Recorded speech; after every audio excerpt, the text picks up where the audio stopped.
Youth that need your support, your backing, your commitment to keep them safe. Thank you for joining us as we say, enough is enough. Save our kids, save our community.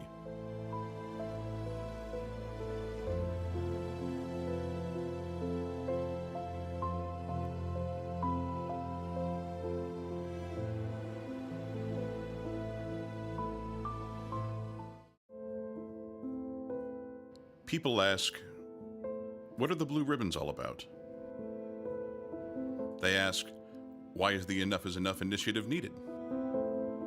KCKPS says, this is why.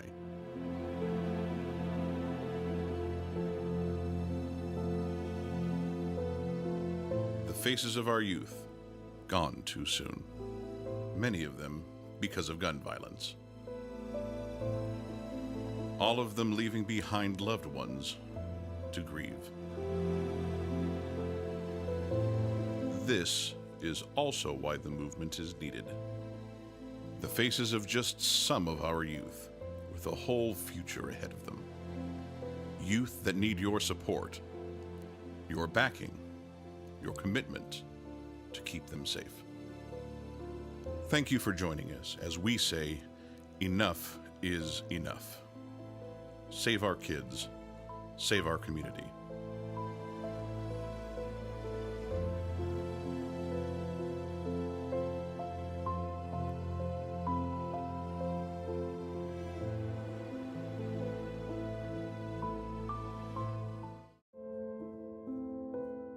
People ask, what are the blue ribbons all about? They ask, why is the Enough is Enough initiative needed? KCKPS says, this is why.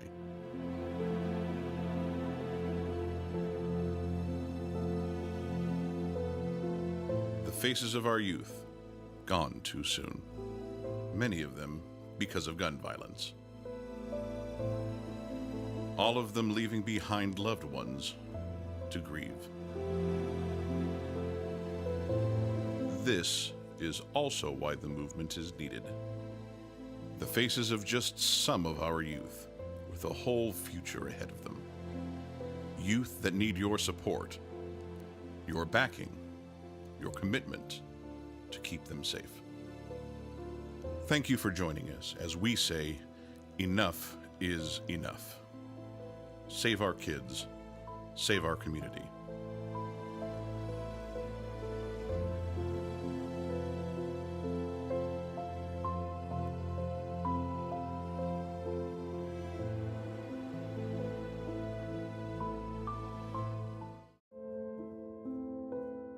People ask, what are the blue ribbons all about? They ask, why is the Enough is Enough initiative needed? KCKPS says, this is why.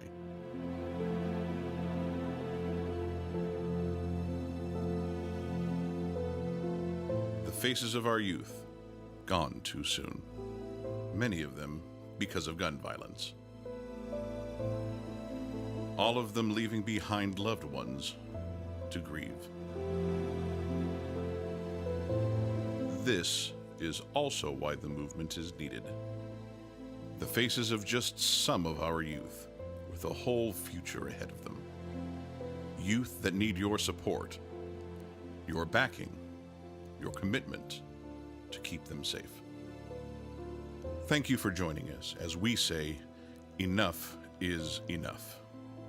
Save our kids, save our community.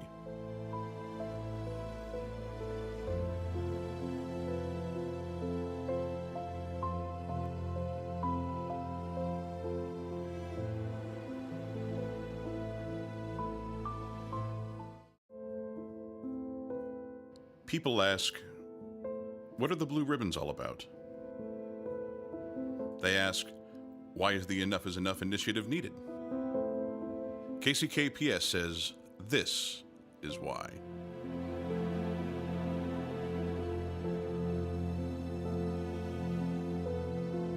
The faces of our youth, gone too soon. Many of them because of gun violence. all of them leaving behind loved ones to grieve. This is also why the movement is needed. The faces of just some of our youth, with a whole future ahead of them.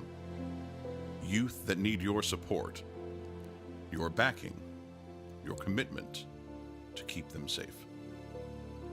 Thank you for joining us as we say, enough is enough. Save our kids, save our community.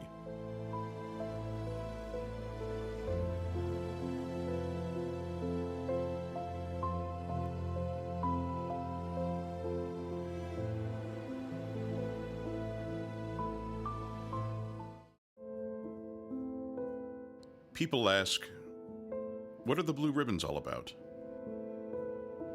They ask, why is the Enough is Enough initiative needed?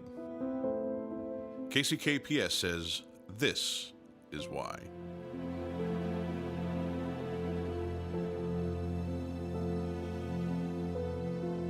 The faces of our youth, gone too soon. Many of them because of gun violence. All of them leaving behind loved ones to grieve. This is also why the movement is needed. The faces of just some of our youth, with a whole future ahead of them. Youth that need your support, your backing, your commitment to keep them safe. Thank you for joining us as we say, enough is enough. Save our kids, save our community.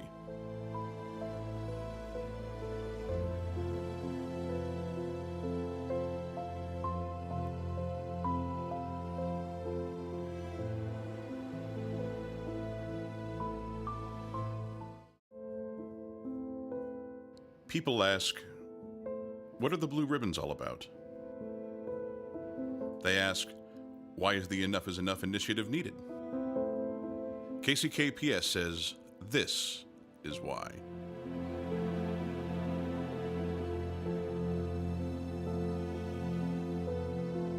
The faces of our youth, gone too soon. Many of them because of gun violence. All of them leaving behind loved ones to grieve. This is also why the movement is needed. The faces of just some of our youth, with a whole future ahead of them. Youth that need your support, your backing, your commitment to keep them safe. Thank you for joining us as we say, enough is enough. Save our kids, save our community.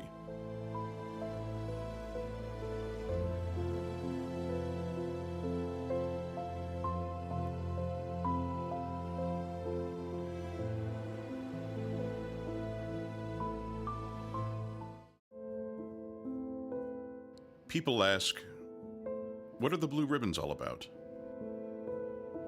They ask, why is the Enough is Enough initiative needed?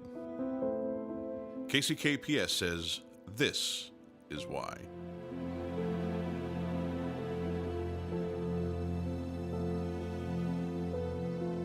The faces of our youth, gone too soon. Many of them because of gun violence. All of them leaving behind loved ones to grieve. This is also why the movement is needed. The faces of just some of our youth, with a whole future ahead of them. Youth that need your support, your backing, your commitment to keep them safe. Thank you for joining us as we say, enough is enough. Save our kids, save our community.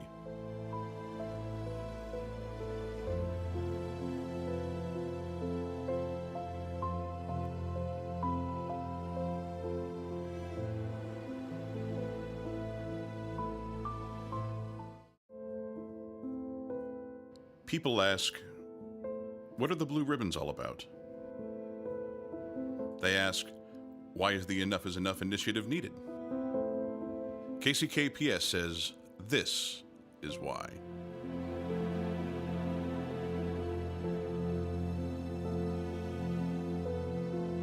The faces of our youth gone too soon. Many of them because of gun violence. All of them leaving behind loved ones to grieve. This is also why the movement is needed. The faces of just some of our youth with a whole future ahead of them. Youth that need your support, your backing, your commitment to keep them safe. Thank you for joining us as we say, enough is enough. Save our kids, save our community.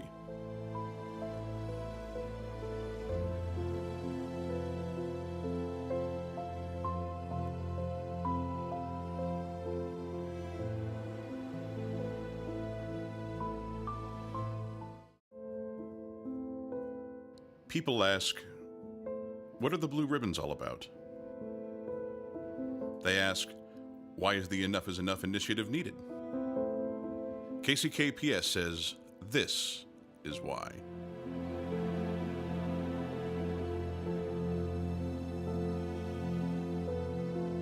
The faces of our youth gone too soon. Many of them because of gun violence. All of them leaving behind loved ones to grieve. This is also why the movement is needed. The faces of just some of our youth with a whole future ahead of them. Youth that need your support, your backing, your commitment to keep them safe. Thank you for joining us as we say, enough is enough. Save our kids, save our community.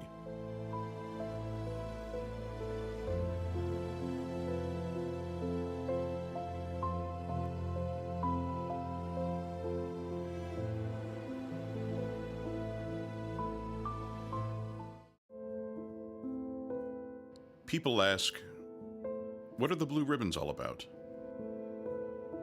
They ask, why is the Enough is Enough initiative needed? KCKPS says this is why.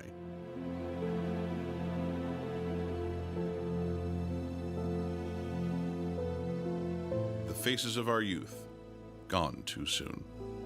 Many of them because of gun violence. All of them leaving behind loved ones to grieve. This is also why the movement is needed. The faces of just some of our youth with a whole future ahead of them. Youth that need your support, your backing, your commitment to keep them safe. Thank you for joining us as we say, enough is enough. Save our kids, save our community.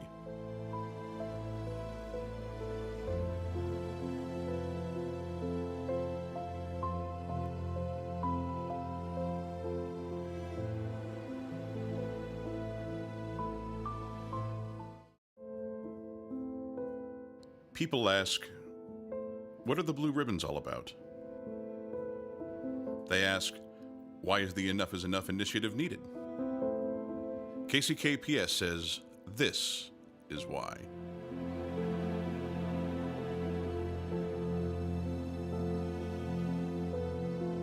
The faces of our youth gone too soon. Many of them because of gun violence. All of them leaving behind love. Can you hear me? Okay. We're going to go ahead and get started this evening because we do want to maximize the time with our panel. I am Dr. Anna Stubblefield, the superintendent of Kansas City, Kansas Public Schools, and we want to first thank each and every one of you for being here with us this evening, and also to thank all of our partners who showed up to talk to you about the services that they provide. We're excited, so we can thank our partners. Yes, we should clap. So while we're getting started now, we did have an event with our students this afternoon, and we had about 50 students here that participated and engaged in conversations around the topics that we're going to discuss tonight. Our Enough is Enough initiative is really about us joining together as a community to address gun violence and the mental health supports that our students and family needs in our communities. So we're so grateful for each and every one of you. I want to start by saying that this conversation today is the first of many conversations and initiatives that we will continue to put in place to make sure that our students and families have the support that they need. And at this time, I'm going to be quiet and allow the panel to introduce themselves, and then we will start right in. I'm Leo. I'm a student at Sumner Academy, and I was part of Enough is Enough last year. Hello, I'm Shireen. I'm also a freshman at Sumner Academy, and I was the vice president of Enough is Enough last year. Hello, greetings. I'm Mayor Tyrone Garner of the Unified Government of Wyandotte County, Kansas City, Kansas. Hello, I'm Olivia Damaris. I'm the Trauma Injury Prevention Coordinator at the University of Kansas Health System. Hello, I am Michelle London, and I am a mom. Good evening, I'm Angela Dunn, and I'm the district's behavioral health coordinator. Hello, everyone. My name is Curtis Nicholson. I'm the chief of police at our school's police department. Well, thank each of you for being on the panel this evening. We do have questions that you all have submitted, and if you have questions throughout, you can get them you can wave to the individuals waving. If we do not get all of the questions answered, we will post them with the answers. So we'll jump right in. And this first question, each of you can try to answer it, or it is, in your role, how do you support students impacted by mental health and or violence? So just think about your different roles and how that works. So I've got the microphone. I guess I'll start first. So the biggest part of my job is making sure that we have the resources and the officers to address any violent situation that pops up throughout our schools. From the mental health side of it, that's not really our forte, but we do respond to lots of mental health crises where kids are acting out. And all of our officers are CIT certified or CIT trained, so they know how to adequately deal with someone who's in a mental health crisis. Sure. So as the behavioral health coordinator, mental health crisis is my job, right? So I support 64 behavioral health social workers throughout the district, and this is the primary reason why we're here, is to support students with behavioral health or mental health disorders, and to work through that crisis with them, whether it be involving the police department or creating a safety plan with them and their family. We also connect them to local community resources. Some of them provide therapy and case management services in our schools. Others we might refer out to local resources, but that is the primary reason why we have all of these supports in our schools. So far this year, Kansas City, Kansas social workers have completed over 650 suicide assessments. So having these supports in place are certainly helpful to staff and students, but ultimately saving lives, and I'm thankful that this district and our Board of Education has supported this over the last 5 years to have these supports in our schools. Well, as a parent and being a community member, I see where I assist by providing a safe space. Being an open book for the children. It's a lot of things I may not understand about mental health per se, because I need, formally educated in it. However, we're exposed to it every day. We see it all the time, and unfortunately, it's something like in our communities, it's just now recently being addressed. It was something that we prayed about. It was something that we put in the back room of the house and gave them plates. So now we're in a position where we can start talking and teaching our children, and and if they recognize something, allowing them to be free enough to speak to us about it. And if we don't have the answers, the system with getting the answers, or providing help to their friends, so it is that they get the support that they need. So at the University of Kansas Health System, one of my big roles is in our hospital-based violence intervention program. This is a program for people ages 12 to 24 who come to the health system for care after they've been a victim of violence. And predominantly it is gun violence, but it can be any sort of assault. And our role as a health system is to connect them with our community collaborators, specifically Thrive, Ad Hoc Group Against Crime, and they provide them 6 months of comprehensive case management services post-discharge. So when they go back into the community, our goal is to make sure that families and patients feel supported as they transition back home. Sometimes this can look like relocating to a safer house. Sometimes it can look like counseling services. Sometimes it can look like job readiness programs. We've had instances where folks need wheelchair ramps built at their house, and our advocate responders have been able to find construction companies that do that free of cost. It really is very tailored to whatever the family and the patient need to be able to transition home safely and supported. Well, with your unified government, it's kind of a collaborative of a lot of different things. Just from your governing body here in Wyandotte County and the unified government of Kansas City, Kansas, what you'll see is basically policy, ordinances, statutes, resolutions, as well as funding streams in our budget that can go to a lot of social service agencies. That's one thing that your unified government does, at least from the governing body standpoint. And there's a lot of departments within unified government, and I could go through a slew of people and organizations and units within these different departments. You can talk about the health department and what they do and the partnerships they have throughout Wyandotte County.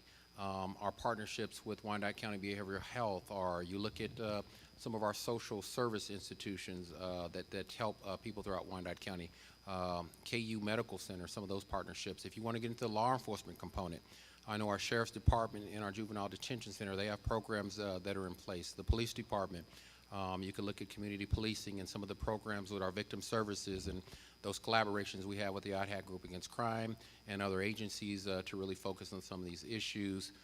And so when you talk about the unified government, it's a host of policy and funding streams to the agencies and the people where those funding sources are needed the most.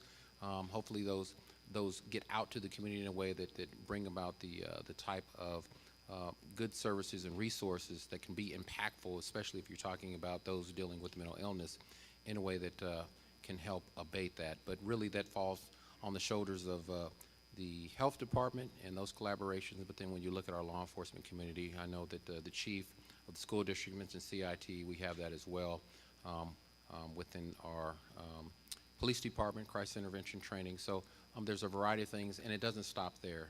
Even when you talk about looking at the programs that some of the untraditional departments in the unified government may have to address some of the issues with our youth, be it parks and recreations and things like that. So just from the governing body standpoint, again, it's policy, it's providing leadership, visioning, and making sure that the funding is there to be able to provide the types of services that hopefully can address some of these issues.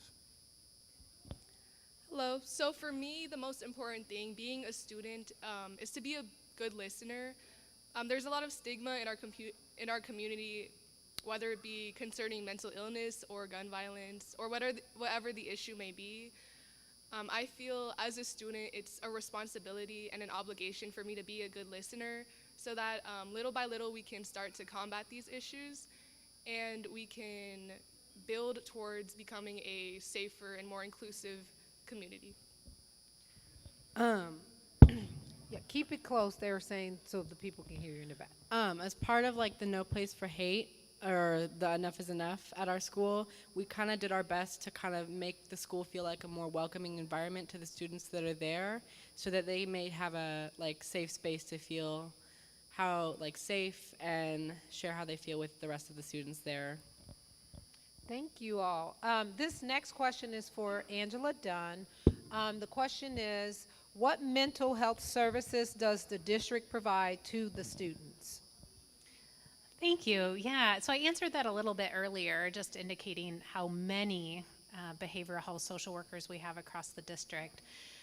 We have social workers in every school, early childhood through 12th grade. So in our early childhood centers, that might be 1 per center or 2 for our larger KCK, ECC.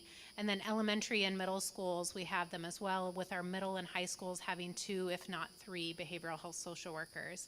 And this really has been so beneficial to not only our staff and our counselors and our administrators, but of course to students. 5 years ago, this level of support did not exist.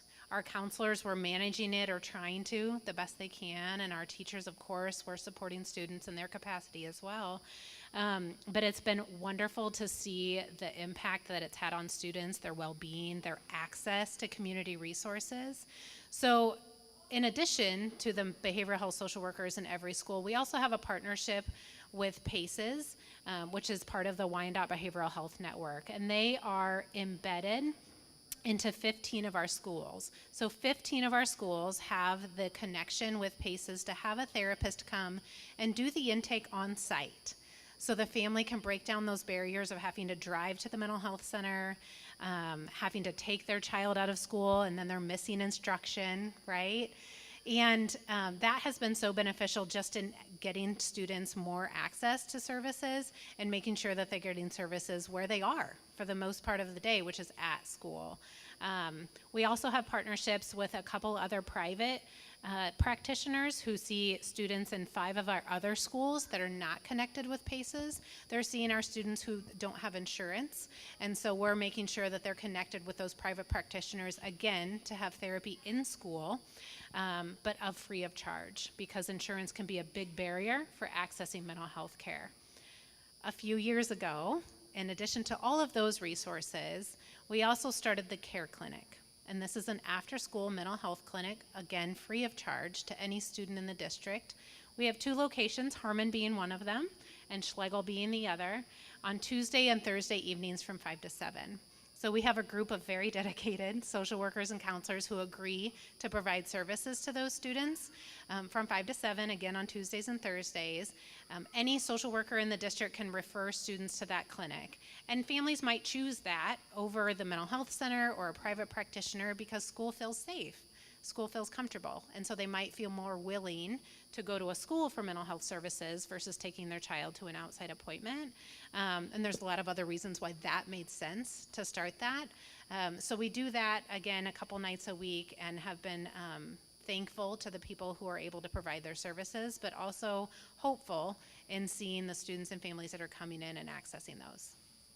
So this next question is a follow-up. You may have hit it all, Angela, is what is the district doing to address the mental health crisis, which I think you've talked about, and then it's more specific around funding programs and suicide prevention.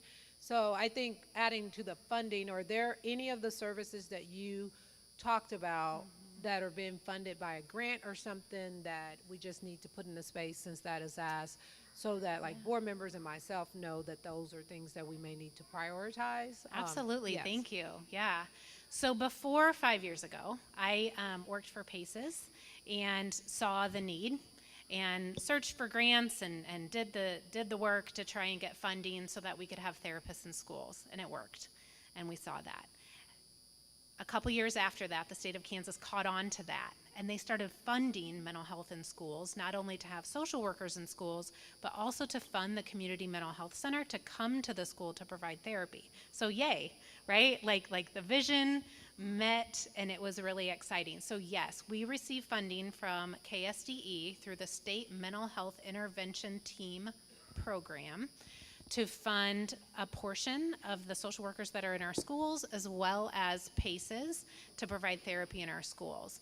But that's not all of our social workers. That's only about 1/3 of our social workers that are funded through that grant, partially funded through that grant. The rest of them are funded through general funds after the Board of Education certainly welcomed and supported that initiative and said, this is great, but we would like this support in all of our schools. That happens simultaneously. So that is part of it. The private practitioners that see some of the students in our schools that are not served by PACES are funded through other grants, which we've been able to locate and secure over the last couple of years, and we'll continue to look for funds for that. The care clinic right now is funded through ESSER funds, and so we will want to continue to look at outcomes and also students that have been served to continue that once the ESSER funds have exhausted. Thank you. This next question is for our parent and our two students. As a student or a parent, what do you need from our community to feel supported? And I'm going to add on, what do you need from our schools also to feel supported? I could pass it down still, let them answer first. Absolutely. So as a student, there is obviously a lot of things that we can build upon to make sure our school is as safe and inviting for students as possible. I personally believe that my school, at least, is doing a pretty good job of making sure students' voices are heard. But obviously there are flaws, and I know some students, my classmates, my peers, they don't feel comfortable enough to speak up with some of the counselors and whatnot and social workers. And I think that there could be things definitely that we could implement to put an end to that issue. But I think what we have right now is a good starting point, but of course we can build upon it to make sure our school is as inviting and safe as possible, and to really put an end to the stigma surrounding mental health, and just to overall make our community more inclusive and safer and more inviting. Yeah, adding on to what she said, basically, I feel like the people and the students at our school don't really feel connected to the district and to the counselors and people at our school, so they don't feel very comfortable sharing how they feel, and I feel like we do need to build on that a little bit.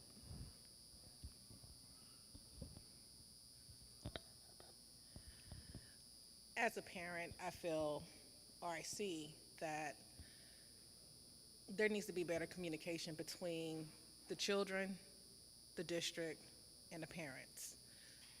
Sometimes there needs to be a little bit more care.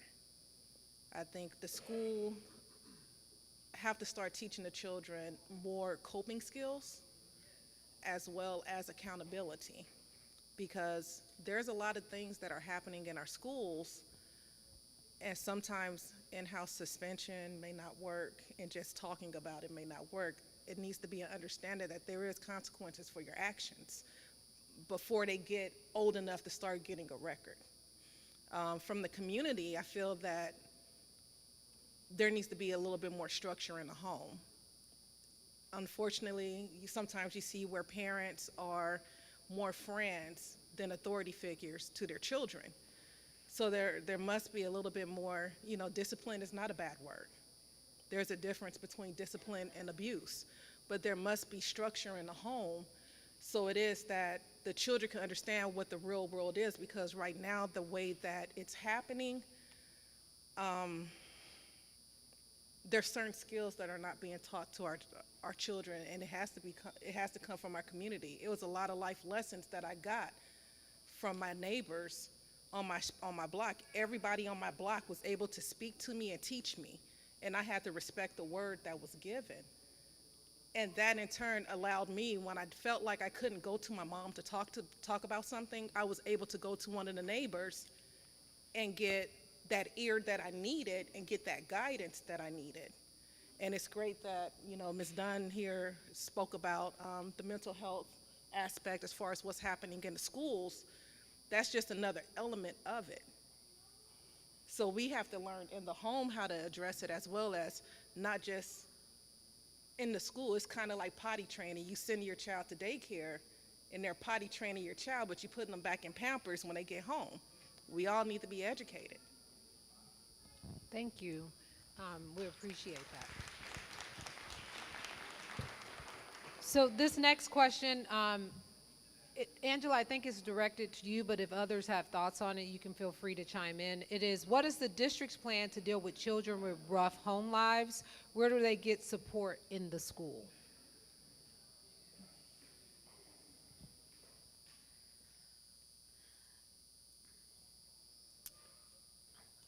I think whether you're a teacher or a custodian or a lunchroom monitor or a social worker or counselor, we have connections with students and we hear really hard things.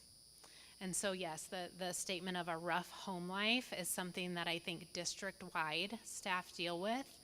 And the first step is that positive connection with that child. They're telling you about it because they trust you. And that, I think, is what a lot of our staff do a nice job of, is just connecting with children so that they are a safe place. We certainly follow protocol for dealing with that, but the biggest step, and your statement was right on with just being connected in the family, but also the community, that home might not be safe for that student, but is the neighbor, or is my teacher, or is someone else in the community? And I think what we do as a district, not just the social workers and counselors, but teachers and admin and lunchroom staff, is helping students find those connections. You maybe don't feel safe at home and things are rough right now, but who do you feel safe with? Who can you go to if things aren't okay? And I think we have to recognize that making those connections can be essential in a child's life. They're coming to us and we can't solve everything in 8 hours a day, but what we can do is help them make those really safe, healthy connections outside of when they're within these walls so that they can have people to go to. Okay. If anybody else, if not, I'll go to the next question. Okay. It's a follow-up, Angela. What training have employees of the district received so that they can provide trauma-informed care? So I think it's connected to what you just talked about. Yeah, absolutely. Yeah. And so thankful that we have, and Brittany Talley, is she in the room? She is here somewhere. So Brittany Talley is our Trauma Sensitive and Resilient Schools coordinator, and has done an amazing job, not only with initial training for staff, but ongoing support in schools. So staff do receive, upon onboarding, and when this initiative started a few years ago, an intense deep dive into trauma-informed care, understanding the brain, understanding how if we are in a situation where we're not feeling safe, the cognitive part of our brain, the part of the brain that makes decisions, the part of our brain that thinks clearly, is literally not working. The back part of our brain, the automatic part of our brain, where we're breathing and our heart is beating and we're either in fight, flight, or freeze, that's the part that's working. So she's done an amazing job educating staff, but then we continue with Brittany's help and also the Department of Student Support Programs, just going out and working with staff individually to work through some of those issues, not only with students, but just with their own maybe classroom management, things like that. Being trauma sensitive doesn't just start or end with students, though. We have to be trauma sensitive to our staff. And I was just talking with another person earlier today, just how thankful I am and how wonderful it has been to see the progress of staff support from 5 years ago when I started here to now. How we manage staff that are going through a hard time, staff that maybe have their own trauma or their own circumstances that are impacting their life. And I'm thankful to have just this trauma-sensitive culture, again, not only for students, but for staff. Okay, thank you. Mayor Gardner, I'm going to direct this to you from a community standpoint. How are we growing behavioral health resources and implementing access to care? And then Angela, you can tag on if you feel like we missed something from the school, but I think you've covered a lot of it. But in the community, how are we doing that? I think from the community or from the government? From the government, for the community, sorry. Well, I think that our health department, I have to really lean heavily on our health department, and really a lot of the work of our outgoing director, Ms. Van Loo, really just identifying some of those and prioritizing some of those needs that are in the community. In particular, when you look at mental health and how that impacts our community, and gathering that data, and then making sure that we have those collaborations and those resources available to our residents. COVID was really a big, it really took us, this entire community back in our nation. And I can say our health department, under her leadership, done an outstanding job of really addressing those issues. And if you talk about students, those students that were impacted, those families that were impacted from COVID as well. And I know that we're still kind of analyzing, and I know our health department is looking at those things as well. I've talked to folks in the school district as well of those children that were at home and were, I guess, learning online as opposed to in classroom settings, and now trying to get them back into the in-person setting of classroom and interacting and social skills and things of those natures. So those things that your unified government is looking at. Our biggest, I guess, resource is collaborations and building those positive relationships, and then making sure, again, that your governing body, based on the recommendations from our staff and our health department, that we're leveraging the resources that are needed for our community to be able to address these type of mental health concerns. Thank you. The next question, Chief Nicholson, I don't know if you'll be more poised, is how are students educated on what the effects of gun violence are, and how will they grasp the consequences of that? What do we do proactively and preventively? So quite honestly, police departments aren't really proactive by nature. We're generally reactive. We react to a situation when it comes to us. So we need to do some work in that area to make sure that we are proactive. One of the things that we tried to do is get into the classroom and talk about topics that aren't traditional topics for educational environments. We're not talking about math, we're not talking about science.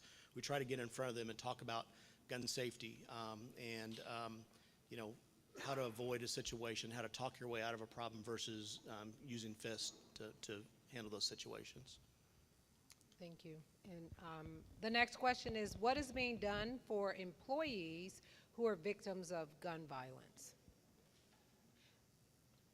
And I think that can be in any of your workspaces, or do we do anything for employees who have been victims of gun violence?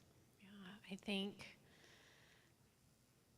being a member, whether you're a member of this community or any community, that's a possibility.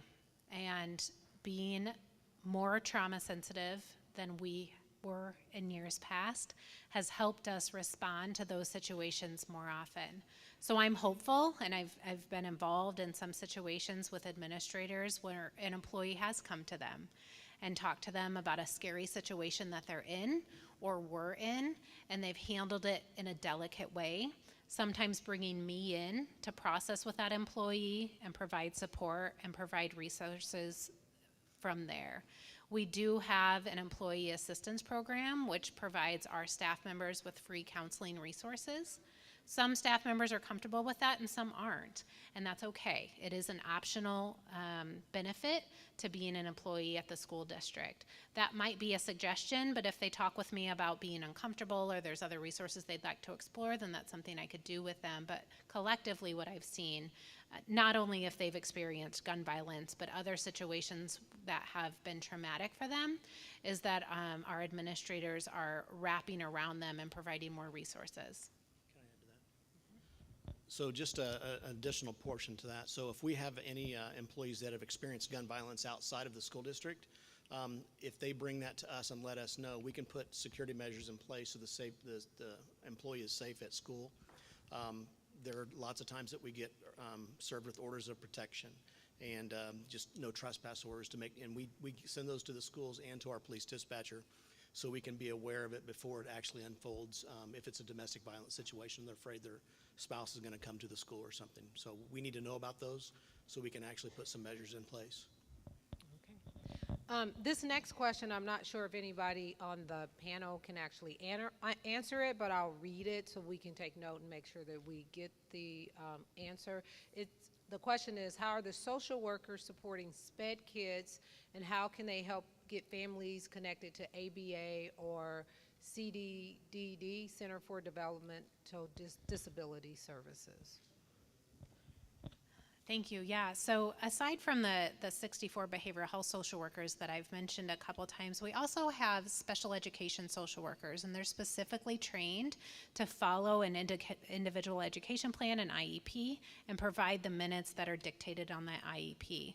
Those social workers have knowledge of ABA services, which are helpful for students who have an autism diagnosis. And the BCBA waiver is something that is provided by the county or the state, and those are funds for families that need financial assistance to take care of their child, like in-home care or one-on-one assistance, or even sometimes like a group home type of setting. I would defer to the special education department, and we can certainly post a more specific answer after this meeting, but they are the connectors for students that have those diagnoses and are needing those services. Thank you. So this next question is, how are you working to educate parents about how to support their children during this unprecedented behavioral health crisis? So I'll broaden it, and also to include, for those of you on the panel, what can we do? What additional supports would you like to see, or what's working? So if everybody wants to take a stab at that question from your each of your perspectives, that will be helpful. I guess I can start. So as part of our program Revive, we really do focus on the whole family. We've had instances where a parent says, I really need to be able to work from home to provide care. And so we came together as a collaboration and worked on a resume, finding jobs to apply to, and we're able to get this person an at-home, work-from-home job so they could care for their child. We also are really just focused on the family unit, because when folks sustain a traumatic injury, whether it's by violence or by any other mechanism, it really is life-changing for the whole family unit. So providing counseling services not just for that patient or the participant, but for that family that is surrounding them. Again, from a broad standpoint, your unified government is a good bridge to resources, be it at the state, federal level, but here locally at our local level as well. A lot of our community partners that provide these services, and just making sure that when our residents come looking for assistance, be it counseling, be it treatment, or being any type of assistance within that realm, that we have a good network of partners available that our staff can basically bridge them to address some of the issues they have. Again, at all of those levels, be it the federal, state, or the local level, a lot of our non-for-profits. I didn't mention it as well. One of the biggest things when you talk about the American Rescue Plan Act, which is some folks refer as ARPA, where the unified government dwelled out millions of dollars to a lot of our social service groups. Some of those do involve addressing those coping with mental wellness. We do need to look at more funding in that area. If you look at mental wellness over the years, just in the state of Kansas, and how the focus have been taken off of that, it has been defunded, in my opinion, to a level that's really critical. And we need to really just look from a legislative and policy-making standpoint to make sure that we're putting those resources in areas where they're needed the most at all levels. So. Thank you. So from a student's perspective, I think we're doing a pretty good job in terms of social workers and being there for our students' mental health. However, I have noticed a little bit of a disconnect, because I do firmly believe that we have all the resources. We have amazing social workers and counselors, and I think we have all the resources to make sure that our students' voices feel heard. However, I think that we can step up a little bit and make sure that our students feel comfortable speaking with these social workers and knowing where to go. For example, I don't think I've ever been introduced to my social worker, so I think since we have all the right resources, I think we just need to take that step up and make sure our students know where to go and who to talk to if they're experiencing issues in mental health or wellness or whatever it may be. So I think, yes, we're doing a good job, but I think we can have little steps to make sure that we're a better, more inviting family, because at our core, our school district it should feel like a family, and I think having connections with our social workers is a big part of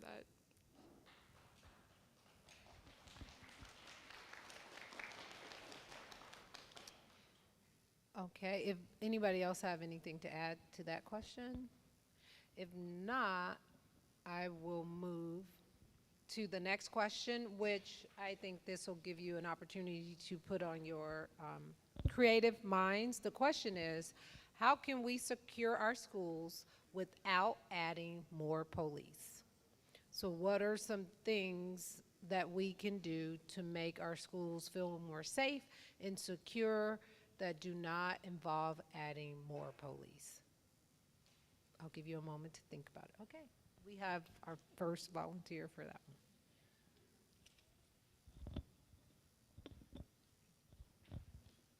Well, as a parent, and I know when I went to school, if there was a child that was causing an issue, a behavioral issue, that child would be sent home to its parents. However, I'm noticing, because it's many a times that I've walked into the school to check up on my child, see how the teachers are doing, and when a child is causing a problem in one classroom, the child is just moved to another classroom so they don't have to deal with that particular teacher, trying to change the scenery and things of that nature. But now it's another classroom that's being affected by the behavior. I believe that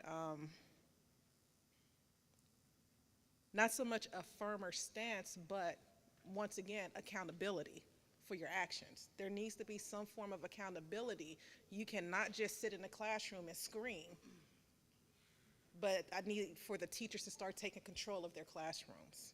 And if there is something that's causing a disruption, communicate it. Communicate it with the higher ups, so it is that you guys can put a plan in place so that one child, the teacher don't have to spend 45 minutes addressing a behavior and 30 students are sitting there trying to figure out what's the lesson plan. I believe if we life skill classes, get home ec back into the school district, so it is that the children can start focusing on other things. Because right now, it's about, it's a lot of things that's going on inside the school besides just the curriculum, which is, I mean, they're not learning cursive anymore, but it's like the comprehension reading, the penmanship, human, just basic human skills, because most of the children have their face down into a phone. They don't know how to talk to one another. They don't know how to interact with another individual unless they have a computer screen in front of them. And we got to teach them that it's more than that. That right there will set a foundation for where it is that they start learning that self-checking type thing. Have you ever had a baby that had to cry themselves to sleep and you want to pick them up and hold them? But it's like they have to start figuring out how to self-soothe. Now our children are in a position where they have to start learning how to conflict resolution, the coping skills. They have to learn how to interact with people, not just over Zoom meeting, because like the mayor said, the pandemic took a big toll on things. It kind of took us backwards. So. Anybody else want to add on to that? And I'm going to give an answer with hope. Maybe it doesn't sound like questions, but maybe they are. It's just, I know coming from my past profession, a lot of the professionals I work with, we did crisis intervention training. I don't know if teachers have that training, administrators have that training on how to better cope with children, and not just children, but the parents. Because sometimes the children are a product of their home environment. And so how to better deal with those types of issues. As well as, are we really engaging the students, at least those that have the ability to comprehend certain things when you talk about junior high school students and high school students, and particularly, are we engaging them on, okay, what should the rules be, what do they look like, how do we get our students to help enforce and police themselves using that peer pressure that has been effective in certain instances if it's done the right way. Now we're involving our children. I know one of the things that that the district attorney's office has embraced and that the school district has been part of is a youth court, and it really has worked out well for that environment, dealing with Judge York and dealing with the juvenile system in that regard. I know when I was in high school, when you talk about accountability, there was a special school that you went to if you couldn't fit in socially with the other students and you had behavioral problems. I kind of agree with the mother here that the hope is that we're not passing children that have behavioral problems, and some of those may be outlined with mental illness that we need to take a harder look at. And the school district invest in those types of individuals that can really work when you talk about crisis intervention with these children, and then maybe putting them, because you don't want any child to be left behind when you talk about their education, but at least looking at an environment where they can learn without disrupting the ability for others to learn in these classrooms. And then there has to be a level of accountability where you say enough is enough, it's unacceptable. And after you've done and exhausted parent-teacher conferences and things of those nature, then hard decisions are going to have to be made by administration to say, where do we draw the line to make sure that we create an environment internally that those children that are here to learn have an opportunity to learn without being disrupted by those individuals that have either issues at home, mental illness issues that they may be coping with, or just aren't there to be a part of a positive educational learning environment. And so those are just some of the things that when you talk about internally what you can do, I don't know if those are occurring, but maybe those we refine and we look at some of those options. I think Chief Nicholson, and then unless somebody else has something urgent, because we have a few more questions that we're going to try to get to. So I realize we don't have the funding or the resources to hire many additional police officers. And I know the question was, how do we secure these buildings and make it a safer environment without hiring additional police? So the things that we're doing is we're making sure that our officers are proactive and that they're visible and that they're out in the hallways engaging with kids and high-fiving kids so they feel comfortable to bring something forward if there's something bad is going on. And I know that from my own experiences, we've had many kids who have brought things to our attention, either by sending a message directed to the police officer through social media or going into their office and talking to them about it, or also going through like the TIPS app, the P3 TIPS app. We get those on a daily basis. So those are some of the things that we're actually doing that help give a perception of security without hiring additional cops to have in the school. Thank you. The next question is, studies show that a deterrent to crime in communities is access to pools, sports, and activities.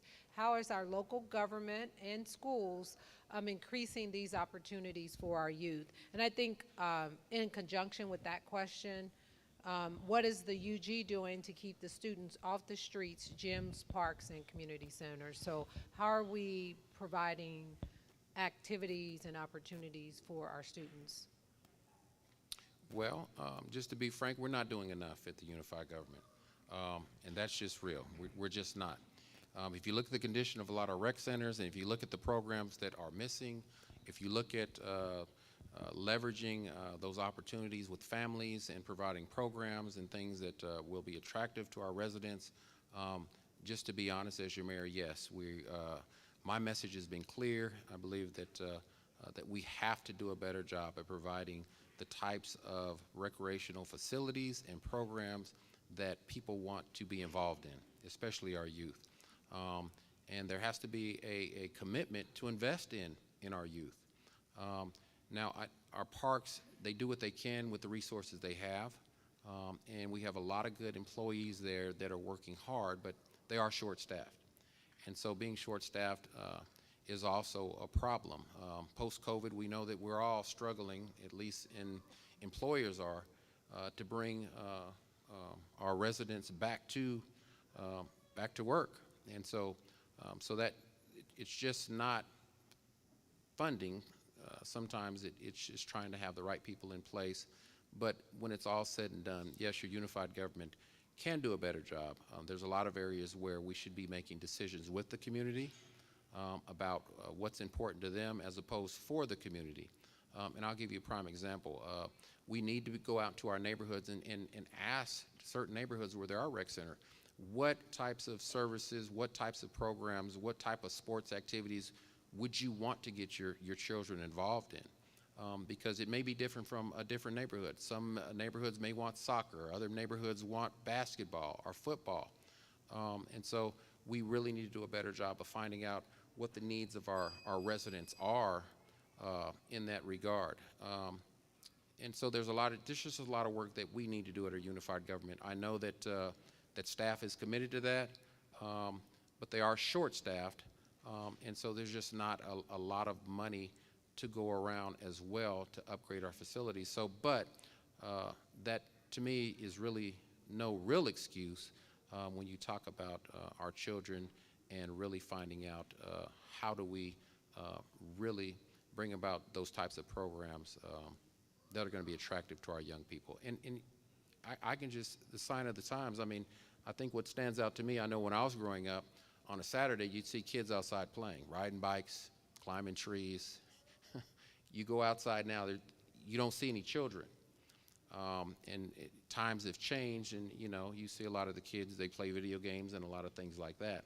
So part of it too, it has to be is looking at where we are at in our society and making things more attractive. I was talking to a coach the other day for a baseball team, and he was struggling trying to find children that even wanted to play baseball.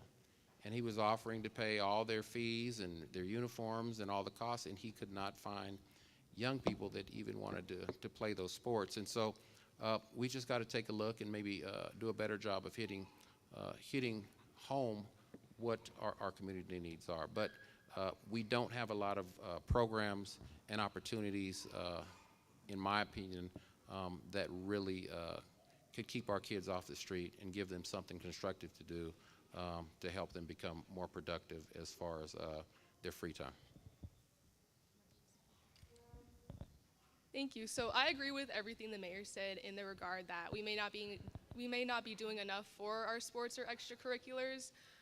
For example, I'm a student at Sumner, and really anybody from Sumner can tell you that our sports or our extracurriculars are lacking a little bit. For example, we don't have a theater department at the moment, or our field our football players and soccer players, they can't play on it because it hasn't been refurbished. And fortunately, there are a lot of steps being taken to fix that. I believe we've received a grant to help fix our field so that our football and soccer players can play on it. And I think there is a lot of things we can do because we do have a fantastic curriculum, and our students and our school curriculum is great, but I feel like we can build upon that through extracurriculars and sports and making sure that our students have things to do.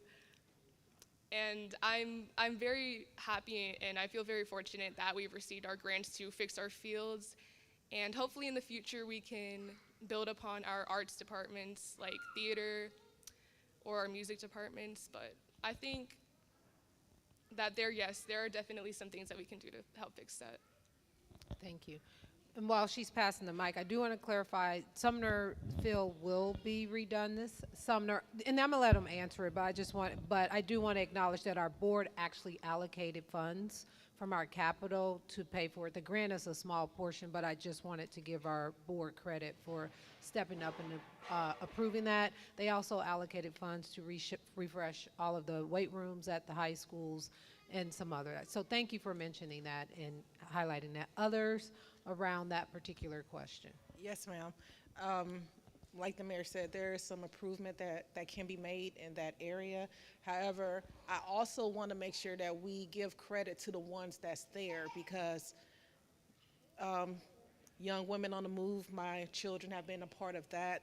The Thrive program, after my daughter graduated from high school, she was able to go back and be a student mentor. We have the Groundwork NRG, they have Learn to Earn program during the summers that connect the students with particular fields that they're interested in, and they have basically a summer job and they learn career building skills. So there are things that's out there, however, they're not getting promoted. So as a parent, I had to go out and actually look for things like, what can I get my child into? And there's some great things out there, but they're not getting the recognition that they need, you know. So hopefully if they do get that, they could probably get more funding to make the program bigger. Thank you. And I don't want to leave this out because this is really a key. Wyandotte County is a community where about 20% of our residents are at or below the poverty line. And one thing that I have really tried to push our governing body and our administration to really look at is the fees associated with trying to get into these programs and use some of these facilities, because they can be burdensome to some families. So you may have families or children that want to get involved in activities and programming or use facilities, and they just don't have the financial means to be able to do so. So I think it's incumbent on all of us, especially those that are in policy making, to look at the fees associated with using facilities. One thing I've advocated for is they should not be cumbersome. When you talk about the unified government, for example, we have several football fields and rec centers. There was a time when I was growing up where you could go play sports and it didn't cost you anything. You could go play basketball in a pickup game. You can go on a baseball field and play. You could go on a football field and play. But now there's a lot of burdensome fees involved with these things, and the families that really need to be able to have access to these activities the most don't have access. And if our children don't have the opportunities to have activities, they're going to create things for themselves to do.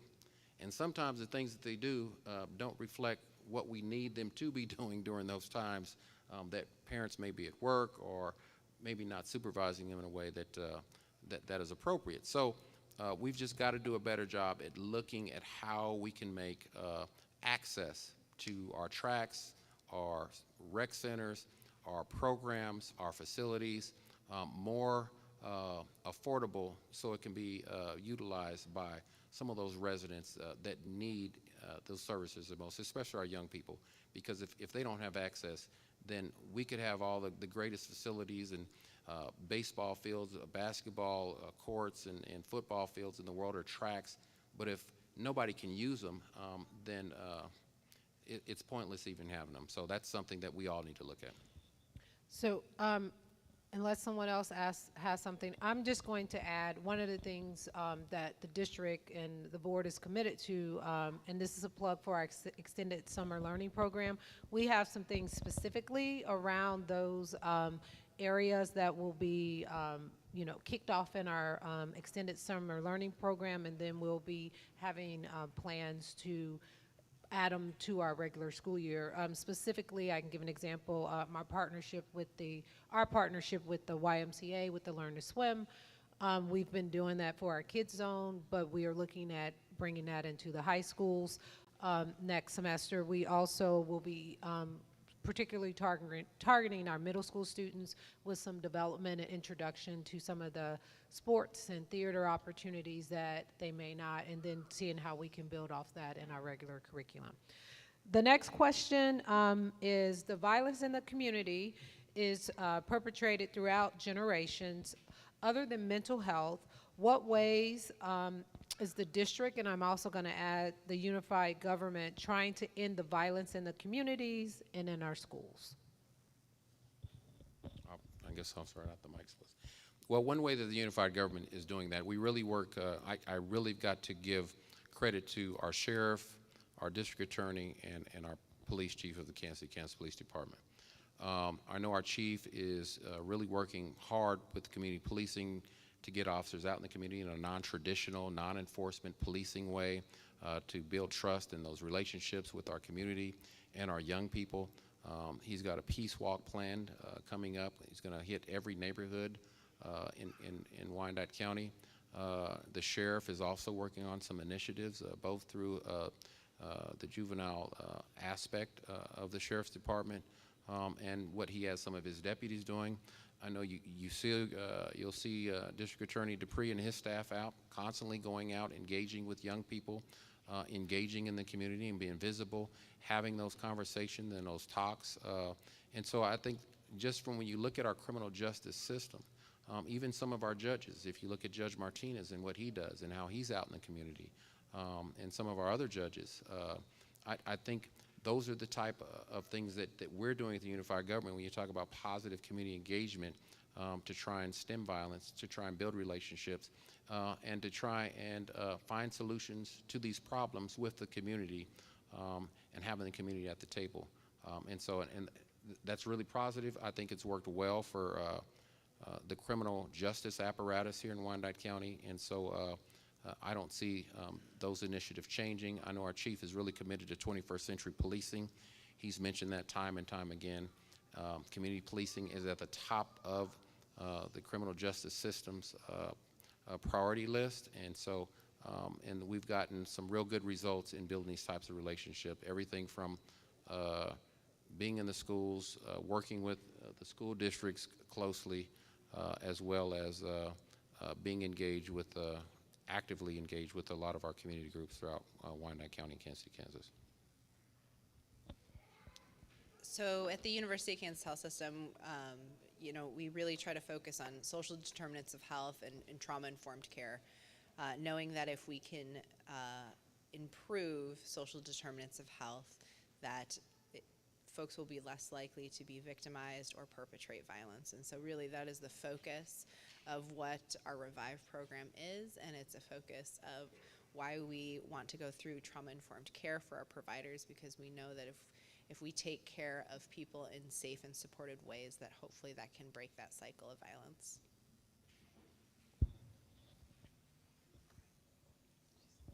So I'll just add one thing. So we can't police our way out of this problem, this community violence problem. It starts with conversations like this. And so Dr. Wilson and his team did a great job at providing forums like this so we can talk about the things that sometimes are tough to talk about. It all starts with these types of conversations, and until we're able to carry on these conversations, we'll never end this systemic violence that we're seeing. Okay, thank you. We have 2 questions left, and we have about 4 minutes. I'm going to read this first one, but what I'll say is that I'm not sure if anybody on the panel or if we have enough time to talk about it, but we'll make sure that we get the information. And then the last one is pretty simple. How do we get involved in Enough is Enough? And I'll have Brittany or someone come and talk about that. So this question is, we know that the violence and mental health issues in our community, let me put my glasses on, I was trying. In our community and students face daily are due to systemic issues, racism, health disparities, inequities, etc. How does our school address or teach our students and staff about these systems and provide empowerment opportunities?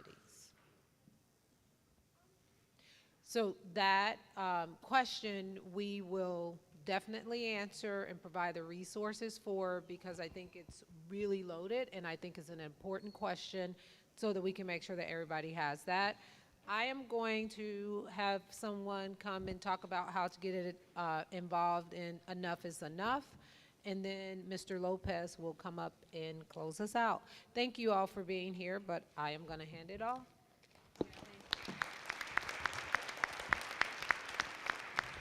Thank you so much.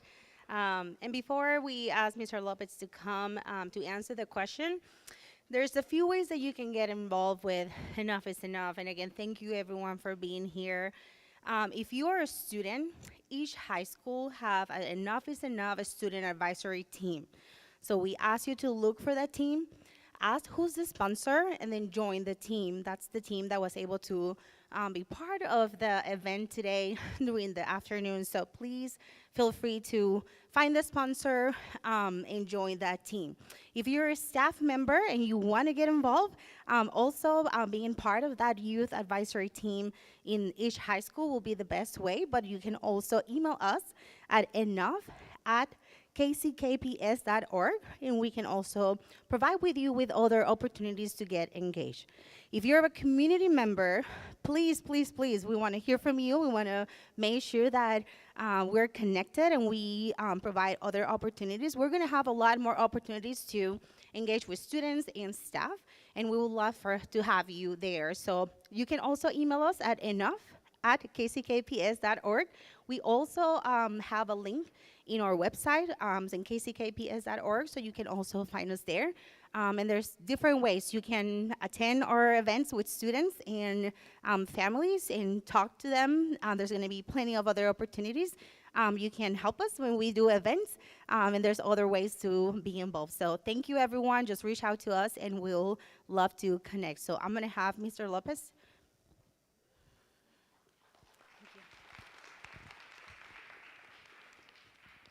Thank you. Before I just give some closing remarks, it's not every day that we get to have a panel of such great guests with us to give us some really good information. So let's give them another round of applause, please.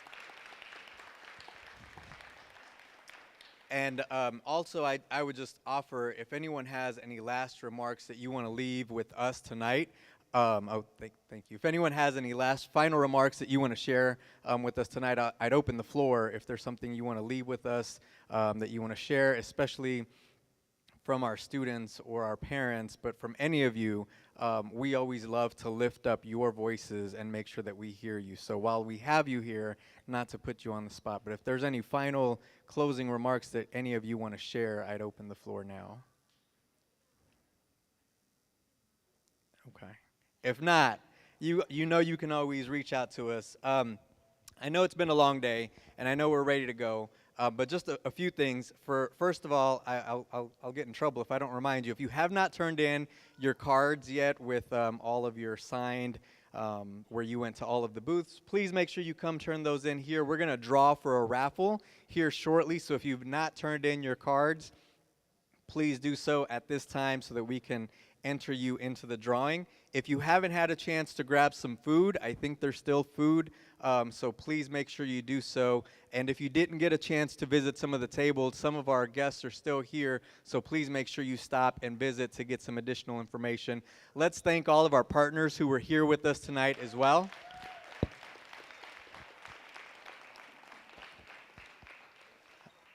So Edwin did a really nice job of writing some remarks for me, but I think I'm going to pivot a little bit just to close us out a little early, and just based on what we heard tonight, and I guess I'll introduce myself. My name's Randy Lopez. I am I serve as your president of the Board of Education, and I'm grateful to be here. And I want to thank our board members who are here. So if you're a board member, would you please just wave or so we can acknowledge your presence as well?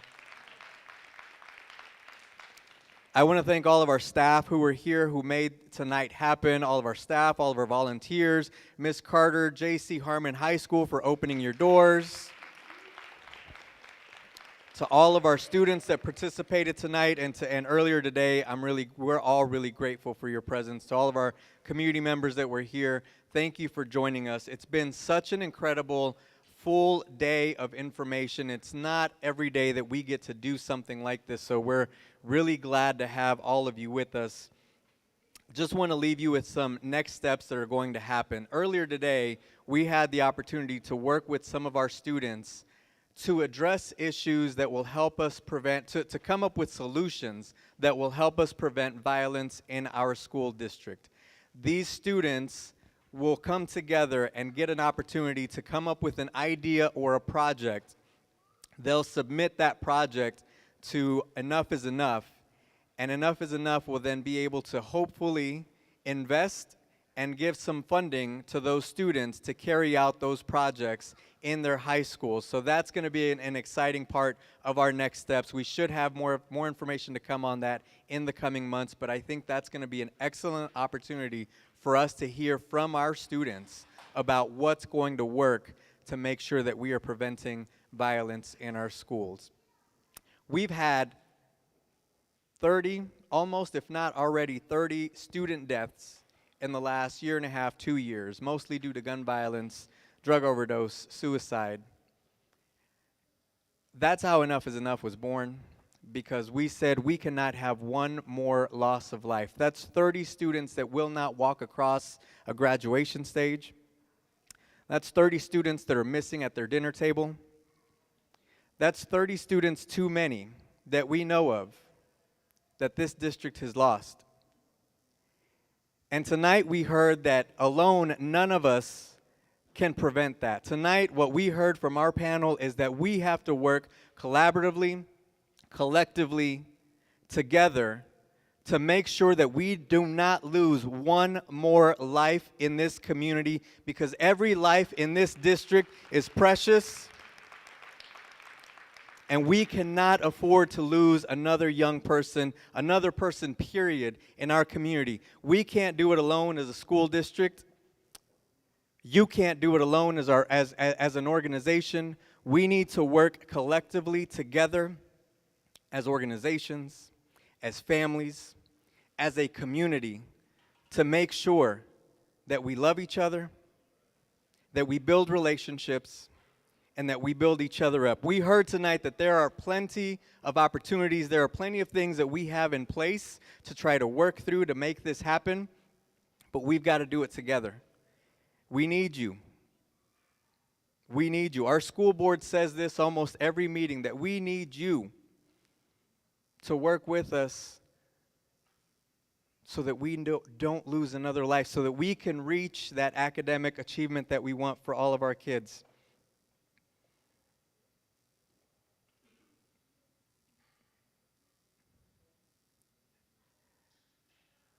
I just want to say again, thank you, because this means a lot to all of us, and I know I've had individual conversations with board members, with our staff, and every time we have to talk to our community about the violence that we see, it's trauma to each one of us. But we can do better, and we can do great things, and we can build a culture in Wyandotte County, in Kansas City, Kansas. We have the resources, we have the people, we have the beauty and diversity, we have you. Nobody else has that. So thank you for being here tonight. Thank you to our panelists. Thank you to our students that were here tonight and throughout the day. And let's get out there and let's work together. Thank you.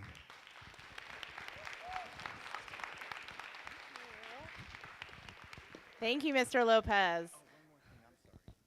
I'm sorry, one more thing. This week, tonight, you got to hear from several of our staff and our community members.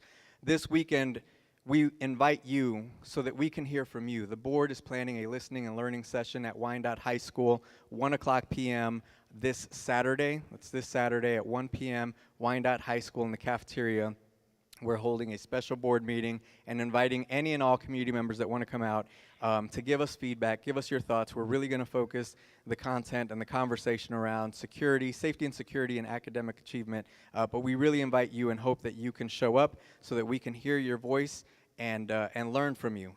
This is your one opportunity for you to make sure your voice is heard. So please share the word. It's on our website. It's on our social media. I'd love to see as many of you there as we can. Thank you. Thank you. One last round of applause for our panelists. Thank you all so much for being here tonight. I do have our raffle winners. Estella Fuller. Hey! And Elizabeth Tang? Yes! So you can head to the registration table and pick up your basket as your prize. And then lastly, we have so many yard signs. Zuma, could you hold your yard sign up for everyone to see? Yeah, so we have one that say Jabasa, and we have some that say enough is enough. So please take one home with you. Take 3 home with you, because I don't want to pack them in my car tonight. So I want them in our community. I want people to see them as they're driving around KCK. So thanks again for being here. The taco truck closes at 8, and have a great night.